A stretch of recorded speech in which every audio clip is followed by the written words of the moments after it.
Graça e a paz, meus irmãos. Eu convido você a abrir a sua Bíblia. Na carta de Paulo aos Colossenses, no capítulo 2, farei a leitura do versículo 8, que nos diz assim: Cuidado que ninguém vos venha a enredar com a sua filosofia e vãs sutilezas, conforme a tradição dos homens, conforme os rudimentos do mundo e não segundo Cristo. Irmãos, hoje em dia nós vivemos a era das fake news, muitas mentiras, notícias falsas, desvirtuamentos da informação que são repassados aí, principalmente hoje em dia através das redes sociais. E há uma grande preocupação da população, do Congresso e de várias agências com esse perigo da mentira sendo propagada de um lado para o outro. E com relação ao Evangelho, nós devemos ter o mesmo cuidado. E veja que as fake news não são coisas de hoje. Paulo já vinha falando disso na sua época, embora não usasse esse termo. Veja que agora Paulo, ele então entra no propósito principal dessa carta, que é advertir os crentes contra a realidade dos falsos mestres.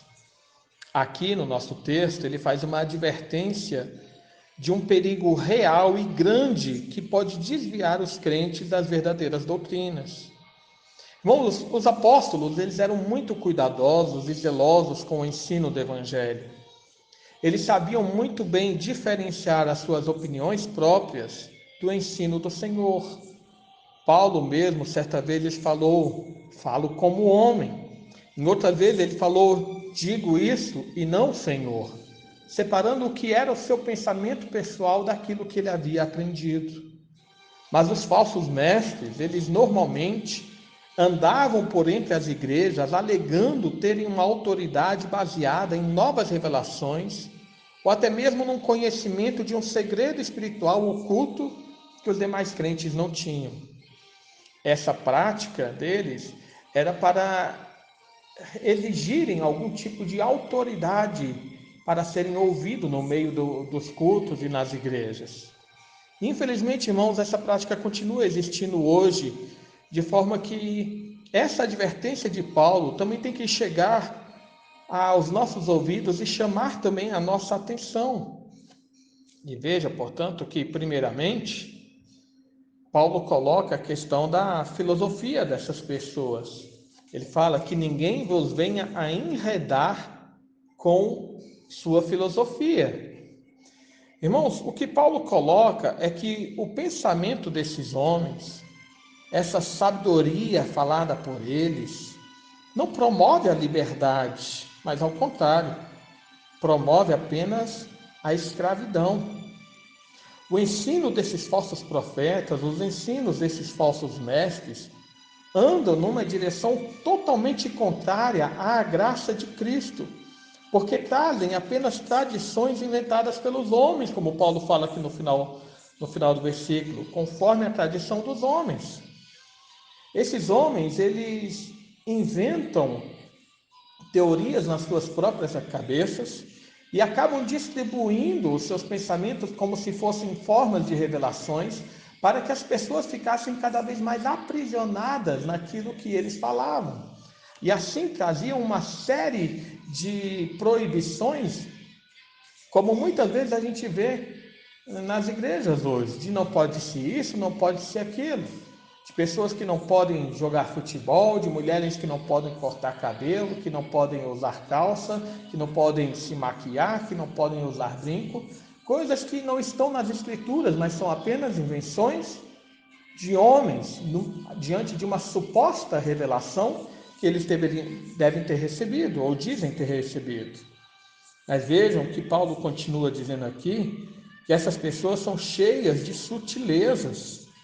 E com isso, irmãos, Paulo está chamando a atenção que essas pessoas inventam muitas formas de enganar a multidão.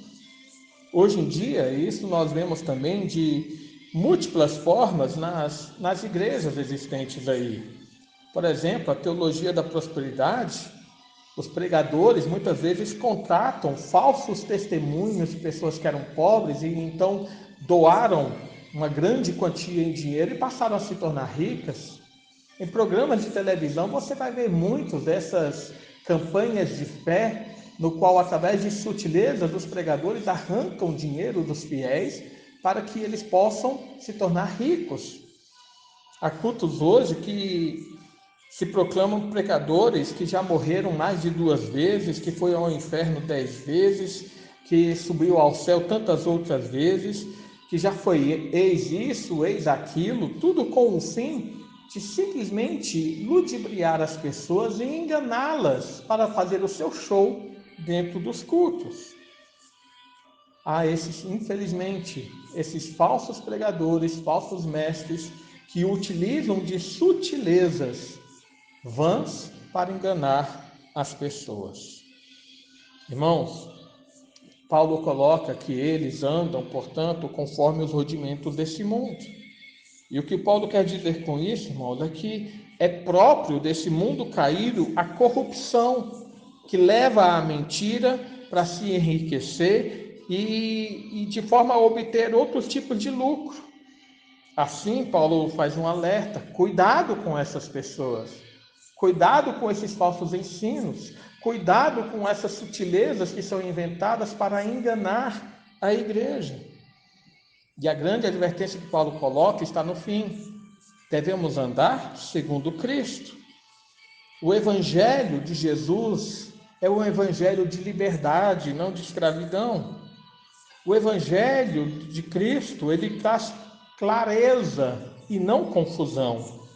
O evangelho verdadeiro nos faz olhar para o alto, como Paulo fala no capítulo 3, versículo 1: se fostes ressuscitados juntamente com Cristo, buscai as coisas lá do alto, onde Cristo vive, assentado à direita de Deus. Portanto, o evangelho de Cristo nos faz buscar as coisas dos céus e não as daqui da terra. A advertência de Paulo, irmãos, ainda serve de uma forma muito real para nós hoje. Cuidados, que ninguém vos venha a enredar com a sua filosofia e nem com vãs sutilezas, conforme as coisas desse mundo e não segundo Cristo. Que a Igreja de Cristo esteja firmada em Cristo, para andar em Cristo e olhar somente para Cristo. Oremos. Pai amado, mais uma vez nós nos colocamos diante de Ti. Agradecemos por Tua obra, Senhor, em nossa vida, porque a Tua misericórdia é real, é verdadeira, é soberana e é perfeita. E te pedimos, ó Pai, que Tu venhas firmar o nosso coração em Ti, firmar o nosso coração no Teu Evangelho, firmar o nosso coração, Senhor, segundo a Tua palavra, para que a Tua igreja jamais seja enganada por falsos homens, jamais seja enganada por homens mentirosos, jamais, Senhor, seja levada por falsos mestres e falsos pregadores. Mas que a Tua igreja olhe apenas para o Teu Filho Jesus e, seguindo a Tua palavra, que está aqui registrada na Bíblia, nós sejamos firmes em nosso coração. É o que nós pedimos, Senhor, em nome do Teu Filho Jesus.